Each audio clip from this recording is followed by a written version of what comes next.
आज मी रँक करणार आहे व्हिटॅमिन ई च्या 5 बेस्ट फूड सोर्सेसला। व्हिटॅमिन ई आपली स्किन हेल्दी ठेवतो आणि आपल्या सेल्सला डॅमेज पासून वाचवतो। आपल्या बॉडीला दिवसाला 15 mg व्हिटॅमिन ई लागतो। नंबर 5 वर आहे एवोकॅडो। तुम्हाला 100 ग्रॅम एवोकॅडो मध्ये 2.1 mg व्हिटॅमिन ई भेटेल। यामध्ये तुम्हाला फायबर आणि हेल्दी फॅट्स पण भेटतील। तुम्ही एवोकॅडो खाता का कमेंट मध्ये सांगा। नंबर 4 वर आहे पालक। तुम्हाला 100 ग्रॅम पालक मध्ये 2 mg व्हिटॅमिन ई भेटेल। यासोबत पालक मध्ये व्हिटॅमिन ए आणि फोलेट पण भेटेल आणि पालक मध्ये खूप कमी कॅलरीज पण असतात। नंबर 3 वर आहे बदाम। तुम्हाला 100 ग्रॅम बदाम मध्ये खूप जास्त 25.6 mg व्हिटॅमिन ई भेटेल। बदाम हा हेल्दी फॅटचा पण सोर्स आहे, पण एक लक्षात ठेवा यामध्ये खूप जास्त कॅलरीज असतात। नंबर 2 वर आहे सनफ्लावर सीड्स म्हणजे सूर्यफुलाच्या बिया। यामध्ये तुम्हाला 100 ग्रॅम मध्ये 35 mg पर्यंत व्हिटॅमिन ई भेटतो, म्हणजे तुमच्या डेली रिक्वायरमेंटच्या पण डबल। यासोबत सनफ्लावर सीड्स मध्ये तुम्हाला हेल्दी फॅट्स पण भेटतील। नंबर 1 वर आहे व्हीट जर्म ऑइल म्हणजे गव्हाच्या अंकुराचे तेल। मी तर हे पहिल्यांदाच ऐकतोय।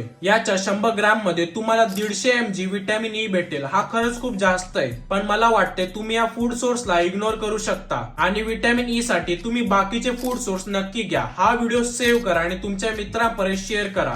असेच व्हिडिओ बघण्यासाठी मला फॉलो करा। चला हेल्दी राहा, हॅप्पी राहा।